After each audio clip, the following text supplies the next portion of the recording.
지중해 아시죠? 유럽 이쪽이 아프리카 쪽이고 이집트 쪽이고 여기가 이스라엘이 붙어 있다면 여기가 지금 바다라고요. 메디테리안 씨, 영어로는 메디테리안 씨라고 불리고 지중해잖아요. 지중해. 근데 여기에 이 바로 앞에 보면은 이스라엘 바로 앞쪽에 바나바의 고향이었던 섬이 하나 있죠. 이게 구브로 섬이라고 성경에 나오는데 이게 키프로스. 이쪽이 터키 지역이고 이쪽이 그리스 쪽이죠. 바로 그리스 붙어 있고 여기는 이탈리아 쪽이 있고 이탈리아 이렇게 신발 모양 같이 생긴 이탈리아가 있고 이쪽은 아프리카잖아요. 지금 크레타섬 막 신화 크레타섬 들어봤죠? 그 크레타섬이 그레데 섬이에요. 엄청 커요. 그리스 아래쪽에 있어요. 여기는 구브로 바울과 바나바의 고향. 마가 요한이 바나바의 조카였죠. 그래서 둘이 막 같이 거기로 가잖아요. 바울이랑 떨어져서 바울을 전도 여행할 때. 이 구브로 섬 말고 여기가 지금 그레데 섬이라고요. 그레데 섬에다가 크레타 섬, 이 그레데 섬, 이거 아까 구브로라고 했죠. 키프로스, 관광지예요. 다 저기 얼마나 예쁘고 멋있는지 몰라. 근데 이 그레데 섬에 디도를 남겨두고 거기 교회가 생긴 지 얼마 안 됐어. 그래서 그 생긴 지 얼마 안 된 그 교회에 교회를 어떻게 잘 돌봐야 될지, 그 교회는 어떻게 영적인 질서를 잡고 성숙해 나가야 될지, 또 그 그레데 섬인데 좀 꽤나 클 거 아니에요. 제주도 가보면 막 제주도 안에 도시가 막 여러 개가 있잖아요. 그러니까 그 각 도시들의 목회자들을 세워라, 장로를 세워라. 그 장로가 이제 우리가 말하는 우리 장로님들이 아니라 이게 성경에는 장로라는 단어가 나오는데 이게 장로가 감독이고 이게 목사예요. 목사님이라고 보면 돼요. 왜냐하면 설교도 하고 치리도 하고 다 그런 지금 장로님들의 그런 형태가 아니라 그 영적 지도권을 갖고 있는 영적 지도자의 일을 했던 사람이거든요. 그래서 이게 영어를 한국말로 바꿔오니까 뭐 비숍 뭐 여러 가지 있는데 그 이름을 바꿔서 이렇게 된 거지. 장로교에서 말하는 장로가 아니에요. 장로라고 썼다가 감독이라고 썼다가 바로 밑에는 감독이라고 썼다가 하는데 그게 영어를 바꾼 건데 그게 지금 같은 사람을 얘기하는 거예요. 근데 영적 지도자, 한마디로 목사님이. 그리고 바울이 사도 바울이잖아요. 사도 바울의 동역자이자 디모데나 이런 사람들은 청년 사역자인데 디모데나 디도 같은 사람들이 있었고 뭐 실라도 있었고 이런 사람들 있잖아요. 근데 사도는 교회를 개척합니다. 목회자는 양떼를 모아서 교사의 그런 달란트가 있어요. 그 은사가 있어요. 그러니까 잘 피딩이라고 그래가지고 양떼를 잘 먹여줘. 그래서 그 사람이 잘 성숙해 가도록 돕는 그런 기본적인 거를 가지고 있어요. 그걸 하나님께서 주신 거죠. 이미 목사로 세울 때. 근데 사도와 선지자의 터 위에 교회가 세워진다고. 사도는 무연고지에 가가지고 복음 전한 다음에 복음 전도자의 기능을 갖고 있고 교사로서의 기능도 갖고 있으면서 선지자적인 것도 갖고 있으면서 단단한 아스팔트를 깨고 들어가가지고 교회를 세워버려요. 그게 사도적 직임이 있는 사람들이 합니다. 평신도도 사도는 아니지만 사도적 직임을 갖고 있는 사람을 루디아나 이런 사람들은 함께 사도 바울과 함께 사도적 평신도예요. 그래서 거기에 같이 움직이면서 무연고지에 뚫고 들어가가지고 막 교회 세워버리는 거죠. 이해 가시죠? 그래서 그 사도적인 직임을 갖고 있었던 이 바울은 그레데 섬이라는 한 섬이 있잖아요. 이렇게 섬이 있으면 도시들이 있을 거 아니에요. 그러면 이 교회들 막 다 세워버리는 거야. 막 한마디로 한번 들어가가지고 복음 싹 전해가지고 막 다 뒤집어 버려요. 구브로 섬 가서도 막 여기서 전하고 저기 바보라는 지역 가가지고 막 총독 눈 안 보이게 한 다음에 막 예수님 전해가지고 정치인 돌아오고 막 다 뒤집어 버려요. 가서 사도는 가서 복음 전해서 능력과 권세가 나타나면서 거기에 절대로 영적인 전쟁하고 귀신 쫓아내고 병든 자 고치고 무연고 지역에 강력하게 사단의 나라에 균열을 일으키고 교회를 세워버린다니까요. 사도가 엄청 마귀가 싫어하죠. 여기다 딱 각 성마다 장로를 세워라 하게 되는 게 뭔 말이냐면 도시마다 교회 세우고 목사 다 세워버려. 거기 믿어진 사람들 모여진 데 가가지고 목회자들을 든든히 세워버려라. 그러면서 목회자는 어떤 사람이 되어야 될 것이고 이런 믿는 자들은 어떻게 해야 될지 지침을 딱 알려줍니다. 이게 지금 사도 바울이 편지를 보내서 디도한테 이제 부탁하는 내용이에요. 근데 디도라는 한 청년 사역자가 거기 남아서 이런 사역을 하는데 약간 걱정도 되고 염려도 되지 않겠어요? 오랜 사역을 사도 바울은 해왔지만 젊은 사역자가 이제 하는 걸 보니까 막 노심초사하는 마음도 있었겠죠. 기도하는 마음도 있었을 테고 격려하는 마음도 있었을 테고, 그리고 동시에 거기에 있는 사랑하는 예수를 믿은 지 얼마 안 된 그 어린아이와 같이 신생 교회들에 대한 그런 어떤 마음이 안타까움도 있고, 이거 지금 엉뚱하게 막 하기가 쉬운 거예요, 너무나. 그래서 그 지침을 줍니다. 그리고 그레데인들은 영적 문제가 심각했던 게 뭐였냐면은 거짓말을 너무 입에 거짓말이 붙어 있어. 그냥 입만 열면 거짓말이야. 입만 열면 자기 변명이고, 입만 열면 피해 가려고 하고, 그런 기질이 있고 거짓말하고, 그다음에 악한 짐승이야. 자기의 욕구대로 다른 사람들은 막 자기의 욕망대로, 자기의 이익과 동기 중심대로, 다른 사람들은 아나무인이고 자기 스타일대로 하려는 그런 기질이 있고, 여기 써 있어요. 여기 성경에 보면 이제 그런 사람들을 어떻게 세워져 나가야 될 것인가, 그런 내용들을 막 얘기합니다. 그 내용들을 우리가 좀 볼 건데요.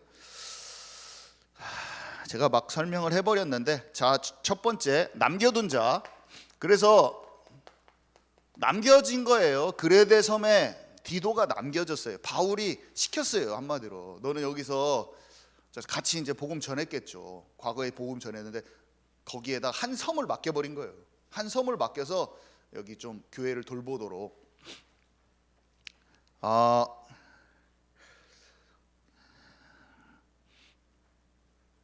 참 아들 디모데도 참 아들로 여겼어요. 그렇지만 사랑받는 영적인 제자였어요. 사랑받는 영적인 제자, 동역자이자 친구이기도 하고, 디모데처럼 특별히 어떤 약간 사도적인 사람들이, 이 사람들 좀 목사님이라기보다는 교회 전체적으로 막 이렇게 다스릴 수 있는, 움직일 수 있는 복음 사역을 지속할 후임자이자 사역자라고요. 그리고 바울이 특별히 어려울 때 선교여행 다 따라다니면서 중요한 인물, 때로는 중요한 헌금을 갖다 주기도 하고, 서신서, 편지를 갖다 주기도 하고, 중요한 인물을 디도한테 맡겼던 그런 장면들이 나오죠. 그리고 디도는 유대인이 아니고 헬라인이었어요. 헬라인, 그리스인, 이방인이었죠, 한마디로. 그래서 각 성에, 각 도시에 장로를 세워라, 영적 리더들을 잘 세우라는 거예요, 목회자. 근데 그 사람들이 나를 버린 청직이어야 돼. 하나님의 청직이어야 되는데, 그러면서 설명이 나옵니다. 디도서 1장 7절에 쭉 한번 읽어보세요. 여러분, 목회자는 자기 고집을 피우면 안 돼요. 거기 보면 자기 고집스러운 사람은 영적인 것을 부드럽게 받아들이지 못합니다. 인간적으로도 고집 부리면 고집불통이 되면 안 돼요. 항상 하나님이 내게 무엇을 말씀하신지 민감하게 생각을 전환할 수 있는 사람이 돼야 돼요. 그거는 목사님한테만 해당되는 게 아니라 모든 영적인 리더는 같아요. 이게 없는 사람은 자기 영적인 융통성이 없이 생각을 못 바꿔요. 생각을 못 바꿔 자기 생각을 끝까지 견지하면서 자기도 영적인 방해를 받고 다른 사람들도 영적으로 방해합니다. 목회자만 그런 게 아니라 우리 모두에게 필요한 내용이에요. 그리고 급히 분내지 않는 사람이라고 써요. 급히 분냄. 이것은 뭘 말한 거예요? 감정이 자기 주인이 안 된 거예요. 기분만 팍 나쁘면은 금세 어디로 가버려요. 기분만 나쁘면은 자기 말 함부로 팍 해버리고, 내 기분 상하면은 아나무인이야. 여러분, 많은 사람들이 이 세상에 살 때 어떻게 사냐면요, 힘센 사람이 윽박지르면 거기에 꼬리 살랑살랑 흔들고 자기 생각 잘 못하고 막 슬금슬금 피하고 그러면서 자기한테 잘해주고, 그런 사람들한테는 자기 감정대로 막 욕하고 함부로 말하고 그런 사람들이 너무 많아요. 여러분, 우리는 그렇게 되면 안 돼요. 살아계신 하나님께 항상 상황 속에서 사람에 대한 것들, 그런 것들을 잘 분별하면서 하나님이 원하시는 그 말과 행동을 해야 돼요. 성령의 통치받아서. 아멘이시죠? 감정에 휘둘리는 사람은 어린아이예요. 직분이 아무리 좋은 것을 맡아도 감정에 휘둘리면 항상 일을 그르치게 돼 있어요. 성령의 인도받는 것을 자꾸 놓치게 돼 있어요. 우리는 성령의 통치받는 쪽으로 자꾸 치유받아서 들어가야 돼요. 지금 비록 안 됐을지라도 알고 자꾸 그 속으로 치유받아가는 사람들이 됩시다.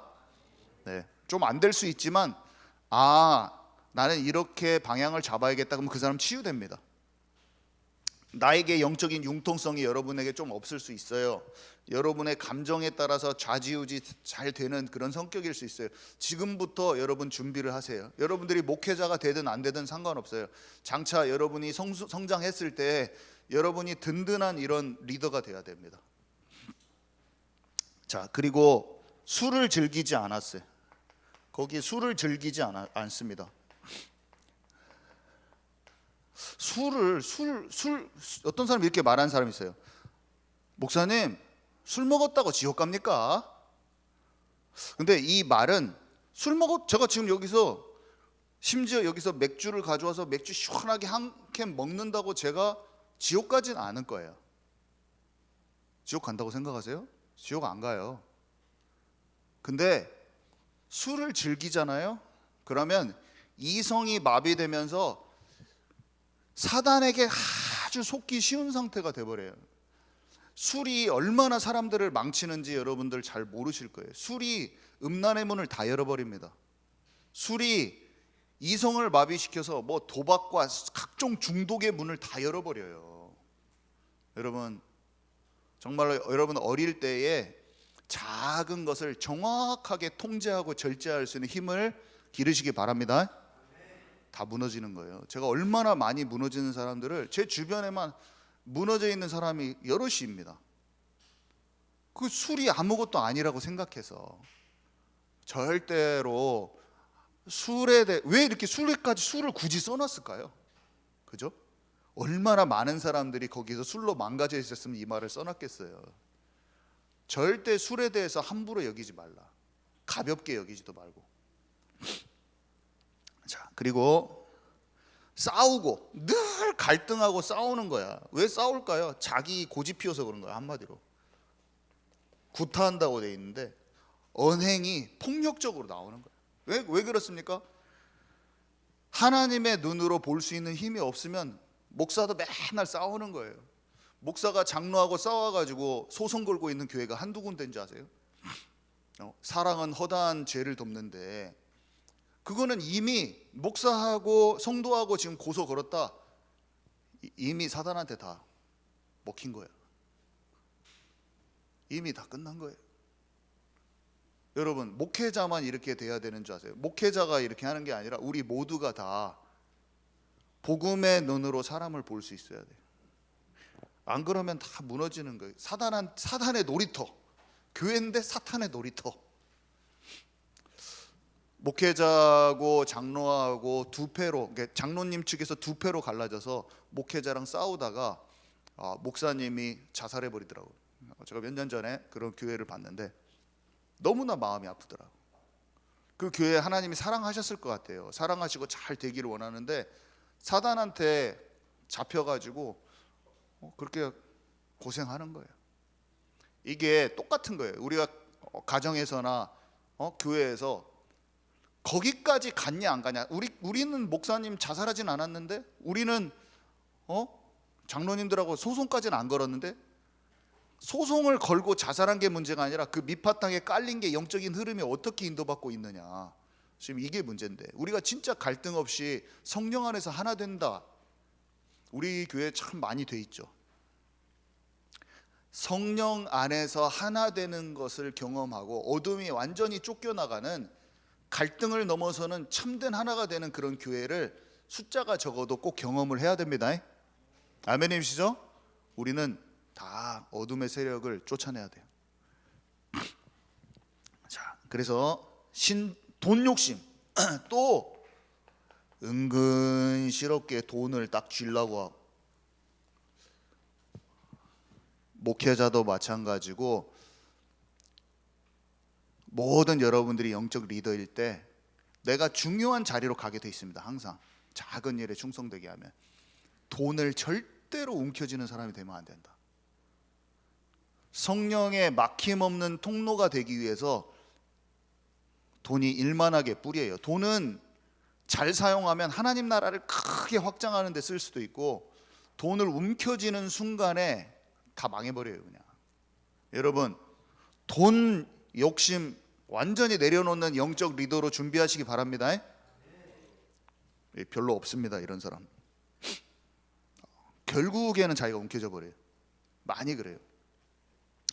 신중하고 의로우며 거룩하며 절제하느니 말씀을 그대로 지키는 자가 되라고 되어 있는데, 말씀을 그대로 지키는 자가 되는 이유는 뒤에 뭐라고 써 있냐면요, 권면하고 책망할 수 있기 위하여. 아니 내가 돈을 막 잡고 있으면서 돈 중심 되지 마, 이런 걸 어떻게 하냐고요. 내가 오늘 PC방에서 제가 즐겁게 게임을 5시간 정도 하고 와서, 승민아 핸드폰 게임 좀 그만하지 마. 완전 이거 뭐 하는 거야? 거짓말쟁이잖아. 거짓말쟁이잖아요. 제가 모르게 주중에 포르노 딱 보고 와가지고, 경빈아 청년의 정욕대로 살지 마라, 이렇게 여기서 말한다고 하면 너무 웃기지 않아요? 그게 말씀을 그대로 나 혼자 있는 데서, 내가 혼자 있는 그곳에서, 나의 침상에서, 여기에서 무슨 말을 전하는 게 중요한 게 아니라 하나님과 참된 동행함 속에 있다가 와서 여기서 말씀을 한마디라도 딱 전해야지. 말씀을 그대로 지키는 자가 되어 권면하고 책망할 수 있는 사람이 되라고 돼 있어요. 아멘이시죠? 목회자는, 여러분도 영적 리더들은 앞으로 하나님 앞에서 코람되어 하는 사람이 돼야 돼요. 그게 가장 중요한 겁니다. 자, 그래서 메시지 전달자.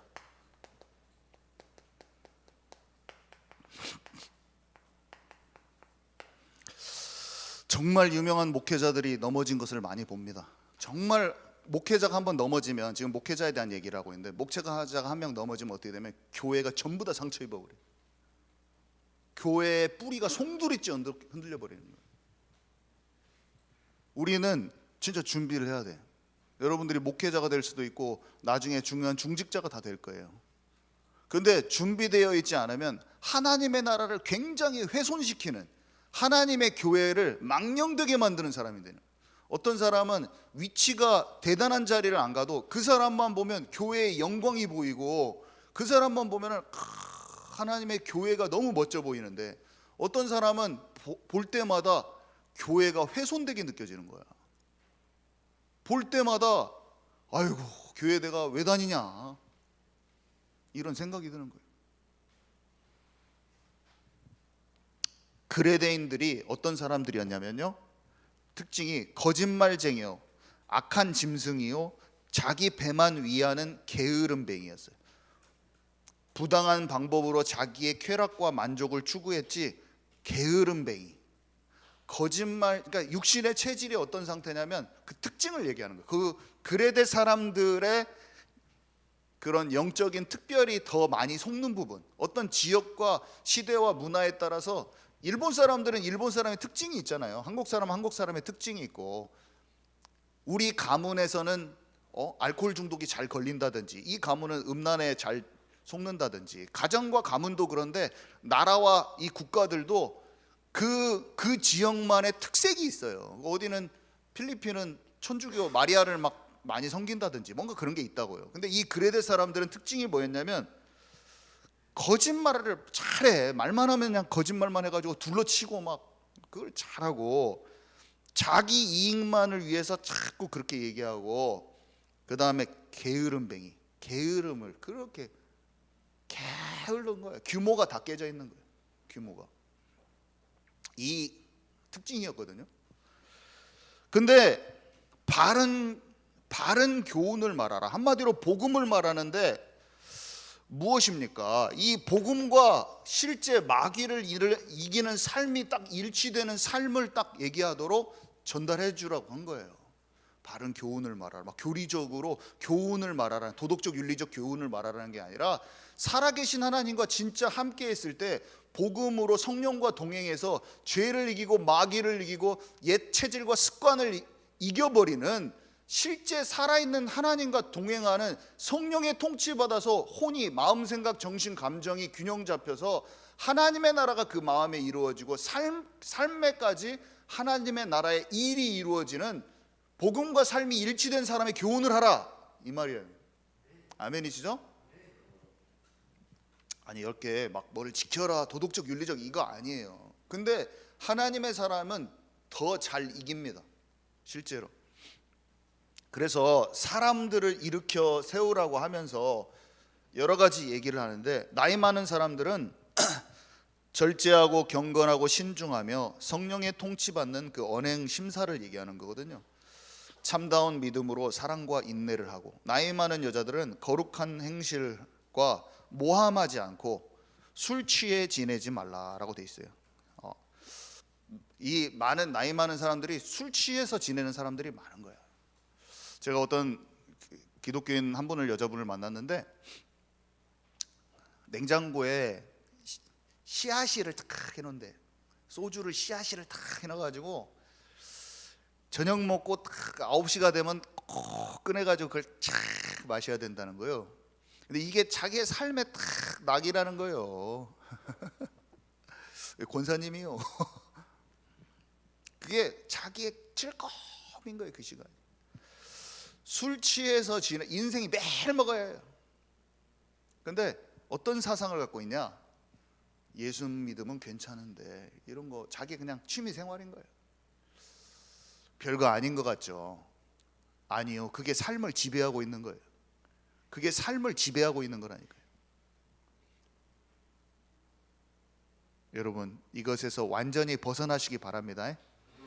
그 술 취해 지내는 사람이 그 아줌마들이 많았던 거예요. 이렇게 메시지가 나온 거야. 거기 많았어요, 그 글에 대해. 나이 들었는데 술을 깔짝깔짝 계속 먹는 아줌마들이 많은 거야. 특별히 부탁합니다. 그리고 젊은 여자들에게 남편에게 복종하라고 했는데, 복종하는 이유가 뭐냐면 하나님의 말씀이 비방받지 않도록. 예수를 믿는데 남편한테 함부로 하는 거지. 믿음이 중요하지 뭐 남편이 믿음이 중요하지 남편한테 함부로 픽픽 하는 거예요. 그냥 자기 그냥 기분대로. 그런 젊은 여자들이 겁나게 많았는가 봐.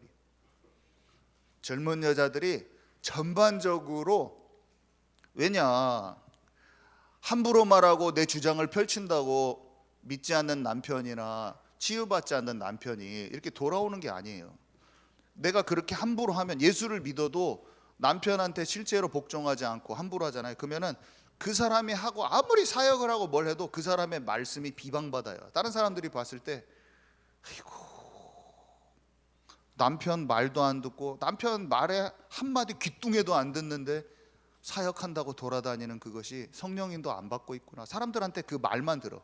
하나님의 말씀이 비방받지 않도록. 여러분, 여러분들의 아내에게 진짜 말해줘야 돼요. 지금 이게 이해 가시죠? 불신자 남편일수록 더 함부로 하고 잘 못하는 남편일수록 더 예의도 바르게, 더 사랑하고 아끼고 존중하고 그런 아내들이 더 빛을 발하는 거예요. 그 아내가 그렇게 하잖아요. 그러면 불신자 남편이 깨닫습니다. 다르다, 달라. 내가 잘못한 것이 많은 거예요. 자기도 실수가 하는 게 많은데 실수가 많아. 사람은 실수가 많아요. 결국에는 하나님과 교제가 안 되면 실수도 많고 성숙하지 못한 부분도 많아요. 근데 그럼에도 불구하고 마음으로 너무 존중하면서 따뜻하게 하는 거예요. 이 세상에 완벽한 남편이라는 건 아무 데도 없을 거예요. 남편들은 다 보통은 아내들이 봤을 때는 남편들은 다 어린애들 같아. 막 아이들 같아. 남편. 여자들이 더 정신 연령이 높기 때문에 보통 여자들은 또 멀티태스킹이 잘 돼가지고 남자들 보면 왜 이렇게 애들같이 뭔가 두 가지 일을 못하게 보면서 그냥 그게 다른 건데, 특성이 다른 건데 이상하게 남자를 보면은 애들같이 보이기 마련이에요, 보통은. 그래서 그거 흠잡기에 바쁘고 어느 순간 10년 20년 살면 어떻게 되냐면 보통 자기 발밑이야. 아들이야. 내 아들같이 키우려고 그래. 근데 그런 마음을 버리고 남편으로서 진짜 존중하면서 사랑하는 그런 현명한 아내가 드물어요.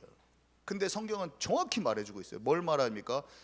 그 아이들 같은 남편에게 정말로 존중하고 따뜻하게 하고 순종하고 그런 아내가 빛이 나버리는 거예요. 빛이. 하나님의 말씀이 비방받지 않아요. 아무리 가서 교회에서 사역하고 헌신하고 내가 일을 열심히 하고 다 해도 남편한테 함부로 하면 남편이 속으로 이거 예수 믿는 다음에 찢찢찢찢 이렇게 됩니다.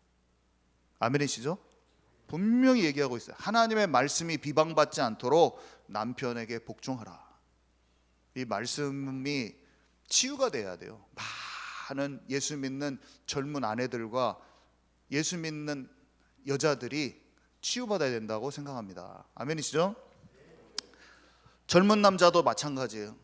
책망할 것 없는 바른 말을 하고 있어요. 우리가 얼마나 사람 살다 보면은 내 입에서 그 사람을 깊이 생각하지 못한 내 수준의 폭력까지 뭐 우리가 휘둘리겠습니까? 사람을 때리고 그러진 않아도 폭언이 나오기가 너무 쉬워. 아니면 폭언까지는 아니어도 내 수준의 가벼운 말들이, 상처 주는 말들이 쉽게 나오기가 쉬운데 젊은 남자에게 딱 정확하게 돼 있어요. 책망받을 것 없는 그런 바른 말을 하는 거죠. 성령의 통치받은 언행 심사. 우리가 쉽게 말하기도 쉽고 내 자존심 지키기도 쉬워요. 남자들은 약점이 뭐냐면 자존심을 지키기가 쉬워. 내가 무엇을 잘못했다고 막 이걸 하기 쉬운데 미안하다고 말하죠. 미안하다 말 못해요. 남자들은 또 못해요. 여자들은 존중하기가 힘들고 남자들은 또 못해요. 근데 미안하다고 말하고, 참 미안하다는 말하는데 저는 어떨 때는 막 피눈물이 날 것 같아. 미안하다 말하기 싫어가지고 막 눈물이 막 피눈물이 날 것 같은데 하면서 미안합니다. 그럼 그때 하면 사람들이 치유돼 막. 우리는 미안하다고 말할 수 있는 사람이 됩시다. 네.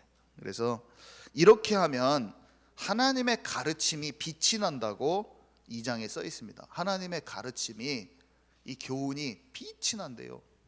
그래서 디도서 2장 11절에서 15절 우리 한번 같이 읽겠습니다.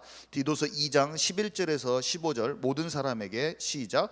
모든 사람에게 구원을 주시는 하나님의 은혜가 나타나 우리를 양육하시되 경건하지 않는 것과 이 세상 정욕을 다 버리고 신중함과 의로움과 경건함으로 이 세상에 살고 복스러운 소망과 우리의 크신 하나님 구주 예수 그리스도의 영광이 나타나심을 기다리게 하셨으니 그가 우리를 대신하여 자신을 주심은 모든 불법에서 우리를 속량하시고 우리를 깨끗하게 하사 선한 일을 열심히 하는 자기 백성이 되게 하려 하심이라. 너는 이것을 말하고 권면하며 모든 권위로 책망하여 누구에게든지 업신여김을 받지 말라. 여기 보니까요, 구원을 주시는데 그분이 구원만 주시는 게 아니라 양육이란 단어가 나와요. 양육을 해서 그러면 정욕을 다 버린대요. 한마디로 내 욕심대로 사는 거예요. 죄를 버리는 거예요. 죄를 이기는 거예요. 그러면 의로움과 경건함이란 단어가 나와요. 의로움과 경건함이 되고, 그러면 어떻게 돼요? 하나님의 영광이 나타나는 사람이 되고, 그래서 선한 일을 하는 하나님의 진정한 그 백성이 된다. 이게 이렇게 되는 거예요. 그리고 구원받잖아요. 말씀으로 양육받고 마귀에 속던 것을 정욕을 버리는 죄를 이기고, 그러면 참으로 의롭고 경건한 자가 되고 하나님의 영광스러운 사람이 돼서 하나님의 백성이 되는 거예요. 아멘이시죠? 복음받은 우리가 말씀을 끊임없이 묵상하고 하면 하나님의 사람으로 변화된다는 거예요. 그래서 영광스러운 사람이 되는 거예요. 그래서 세 번째, 열매 맺는 망대라고 되어 있는데, 열매 맺는 사람이 되는데요, 여기 보니까 통치자 권세자를 위한 기도, 이거 로마서에도 비슷한 내용이 나오는데, 국가의 권위에 복종하는 사람이 돼야 돼요. 우리가 국가의 법도 지키라고 돼 있어요. 성경은 세상 법도 지키라고. 예수 믿는다고 하니까 막 함부로 막 전부 다 막 갈아 뒤엎으면 안 돼요. 이게 당시 그레데인들이 로마의 지배 아래 있으면서 많은 소란과 폭동을 일삼았었대요. 그 당시에. 아니, 나라가 잘못됐으니까, 정치 잘못했으니까 다 뒤집어버려, 이 새끼들, 나쁜 새끼들, 정치인 새끼들 하면서 막 다 뒤집어버린 거야. 로마가 얼마나 폭정을 많이 했습니까? 그죠? 군인들로 막. 근데 그리스도인도 많이 죽였잖아요. 근데 뭐라고 얘기합니까, 성경이? 하나님이 세우신 바로도 내가 세웠다, 이렇게 돼 있어요, 성경에. 하나님의 뜻을 우리가 전하고 하나님의 일을 하지만 기본적인 권세에 순종할 수 있는 사람이 돼야 돼요. 저 예전에 권위의 순종이라는 그런 말씀 전했잖아요. 저는 어렸을 때 하나님을 믿으면 다 뒤집어 엎어버려야 되는 줄 알고, 그건 무정부주의자야, 아나키스트야, 뭐 그런 게 아니에요. 세상의 권세도 복종하고 불신자 남편에게도 순종하고, 물론 우상 숭배하지 않는 그 길을 가야 돼요. 그러니까 이게 굉장히 성경이 너무나 정확해. 우상 신상에 절하라는 거 안 들었지만 그 얘기를 그걸 안 들었어요. 그거를 우상에 절하지 않았어요. 그렇지만 다니엘이 다리오 왕한테 얼마나 존중하고 깍듯하게 했던지, 다리오 왕이 엄청 사랑하잖아요. 요셉이 이집트 이 나라 우상 숭배하는 나라 다 쳐 죽어버려야 돼 하면서 바로왕한테 가가지고, 너 이 우상 숭배하는 바로왕 너 지옥 가 임마, 막 이렇게 했어요. 아니면 하나님의 뜻대로 국무총리가 됐어. 우상 단지 최고 우상만 섬기는 막 이집트 우상 아시죠? 거기에 국무총리가 돼서 하나님이 살아계신 것을 잔잔하게 쌀 팔면서 증거했지, 이 나라를 전복시키려는 시도를 한 게 아니에요. 정치적인 싸움을 한 것도 아니고. 아멘이십니까? 우리가 어떻게 해야 됩니까? 세상에 잘못된 비리를 막 꼬집으면서 이 세상에 이따구로 정치하는 새끼들 다 죽여버려 막 하면서 좌파 우파 하면서, 이쪽이 이념이 나한테 더 잘 맞구만, 정치적인 세력들 다 죽어야 돼. 정치적으로 아무리 사회를 개혁하려고 하고 사회 보장 제도를 실시하고 사회 구조를 변화시켜도 복음이 안 들어가면 사람이 안 변화돼요. 하나님의 뜻대로 움직이는 것이 돼야지. 저는 약간 그런 기질이 많아서 이 사회 저항 운동을 해야 되나 이런 식으로 생각했던 때가 있었어요. 어디 가서 뒤집어 버려야겠다 가가지고. 근데 내 위에서 잘못된 권위에 순종할 수 있는 사람이 돼야 돼요. 아멘이십니까? 내가 봤을 때 연약한 지도자와 내가 봤을 때 잘못 성령인도 못 받고 불신자인 심지어 그런 남편과 직장 상사와 내 위에 있는 모든 사람들이 잘못된 것을 행할 때 그 사람을 전복시키고 뒤집고 하려는 노력보다 나에게 주어지신 하나님의 성령의 인도 따라서 열매 맺는 사람이 되라. 아멘이시죠? 그러면 하나님이 그 일을 행하시는 거예요. 우리가 전복하려는 것도 이미 내 의지와 내 힘이 너무, 내 노력이 너무 이미 너무 가미가 된 거야. 그래서 내가 뭔가 해보려는 시도가 더 많이 있고 하나님을 믿지 않는 거예요. 도리어 하나님을 믿지 않는 상태가 그런 것도 시도하게 만듭니다. 하나님을 믿는 사람은 사자굴에 들어가기까지 하나님께 신뢰를 해버려요. 이미 다 죽게 되었는데 하나님의 뜻이 이루어질 거를 잠잠히 믿는 거예요. 왕에게 쫓겨도 마찬가지예요. 우리는 성경 말씀이 우리를 지도하게 돼 있고, 성경 말씀이 우리에게 쉼을 주고, 성경 말씀이 우리를 어떤 방향으로 가야 될지 눈치를 채게 하는 것입니다.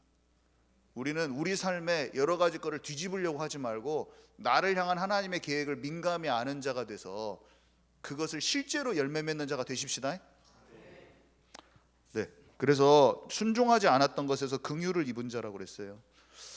순종하지 않았는데, 우리가 순종하지 않았어요. 다른 사람이 순종하지 않은 게 아니라 우리가 하나님의 말씀에 순종하지 않았는데, 구주 하나님의 자비와 사랑하심을 받고 구원받은 자고, 우리의 의로운 행위로 우리가 구원받은 게 아니라 오직 그의 긍휼하심이라고 되어 있거든요. 3장에 보면 하나님이 우리를 불쌍히 여기셔서, 긍휼하심은 우리가 하나님 떠난 그 상태를 우리가 아는 게 아니라 하나님이 알고 먼저 그 사랑을 우리에게 보여주셨어요.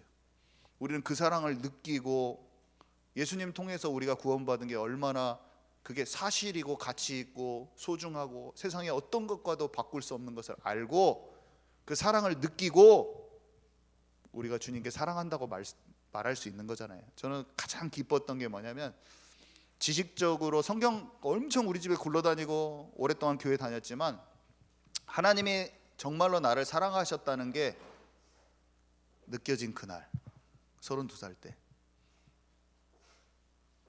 내 마음에 진짜로 주님 사랑합니다 라는 말이 가식도 아니고 누가 시켜서 한 것도 아니고 내 마음에 진짜로 제가 고백되어진 그날이 최고 좋더라고요. 최고 감사하고 좋았어요. 내가 하나님, 주님, 하나님의 사랑이 너무 느껴졌어. 그 십자가에서 나를 위해서 생명까지, 자기 생명까지 내어진 사랑이 부딪혀 온 날이 있었는데, 그날 제 마음 중심으로 사랑하는 마음으로 찬양하고 감사합니다, 그 감사합니다, 그 고백이 진짜 고백이 됐던 그날이 있는데, 그날 모든 게 시작됐죠. 진짜 믿어져 버리더라고요. 그래서 우리가 그런 상속자인 거예요. 디도서 3장 6절에서 7절. 우리 구주 예수 그리스도로 말미암아 우리에게 그 성령을 풍성히 부어주사 우리로 그의 은혜를 힘입어 의롭다 하심을 얻어 영생의 소망을 따라 상속자가 되게 하려 하심이라. 우리는 상속자가 된 겁니다. 조금 연약한 거 상관없어요. 조금 부족한 거 상관없고, 내 안에 성령이 와 계시기 때문에 나를 치유하시고 다듬으셔서 결국 열매 맺게 하실 거예요. 우리의 자신에게 낭망도 하지 말 것이요, 다른 사람을 판단하고 정죄할 것도 아니요, 하나님이 열매 맺게 하시고 나를 향한 계획을 이루실 것을 믿음으로 오늘 딱 붙들고 그 길을 가기를 소망하는 자에게 하나님의 길이 보여지고 우리가 그 길을 가게 될 것입니다. 네, 결론입니다. 디도와 같은 하나님이 찾으시는 그 영적인 리더로 우리 각 사람이 준비합시다. 두 번째는 선교지에, 저는 옛날하고 좀 제 기준이 바뀌었어요. 예수님 잘 믿고 응답받아야지 이거보다 선교지에 교회를, 막강한 강력한 교회들을 다 세워버릴 만큼, 영적 지도자들을 세울 만큼 영적인 부분이 준비되는 사도적인 직임을 감당할 수 있을 만큼 나의 그릇을 넓혀주십시오, 이렇게 기도하고 있고, 우리 교회의 젊은이들이 디모데와 디도와 같이 여러 교회를 든든히 세우고 맡길 만큼 그런 강력한 전도제자들, 사도적 제자들이 나오게 하여 주옵소서. 저는 그렇게 기도해요. 성경대로 기도하고 있어요. 하나님이 우리에게 나라를 맡기실 것이고 섬들을 맡기실 것이고, 하나님께서 그런 교회들을 강력하게 세우게 하실 겁니다. 중앙아시아 저희들이 그냥 기도하는 거 아니에요. 가서 교회를 세 군데를 세워버려야겠다, 뭐 이런 식으로 기도를 하고 있는데, 허황된 기도가 아니고 복음을 아는 기도요. 어떤 것을 알고 있어요. 우리가 그것으로 같이 하나 돼서 준비하는 교회가 됩시다. 그리고 우리가 받은 이 세 번째는, 이 교회가 그레데에 있었던 이 디도에게 맡겨진 교회에게 지금 바울이 부탁한 것 중에서 최고 중요한 게 뭐예요? 구원을 받았어요. 이들이 생명을 얻었지만 너무 어린아이 같아서 이런 지시한 내용들이 있어요. 우리에게 지금 주시는 말이라고 딱 받아야 돼. 내가 세밀하게, 우리는 어떤 부분이 속냐, 그레데 섬하고 다 똑같지는 않을 거예요. 그레데 섬 사람들의 영적 상태하고 우리는 달라요. 다른 부분이, 이 시대 가운데 우리는 다른 것을 속을 수 있는데 거기에 말아지지 않는 또 다른 속는 부분이 있기가 너무 쉬운데, 받은 구원이 얼마나 소중하고 가치 있는지를 알고 이렇게 딱 돼버려야죠. 이렇게 복음과 삶이 일치되는, 실제로 죄를 이기고 성숙해가는 삶으로 우리가 완전히 변화돼야 됩니다. 그래서 죄를 이기는 자, 내 마음대로 원하는 대로, 내 마음에 원하는 대로 하여 속는다 되지 않고 성령 충만하여 끝까지 성숙함으로 그리스도의 장성한 분량까지 자라가는 자가 함께 되셨으면 좋겠습니다. 주님 감사합니다. 말씀을 주시고 이 디도에 관한 내용을 다시 정리케 하시니 너무 감사드립니다. 하나님이 진짜로 찾으시는 디도와 같은 중요한 영적 제자들이 일어나도록 역사하여 주옵소서. 예수님의 이름으로 기도합니다. 아멘.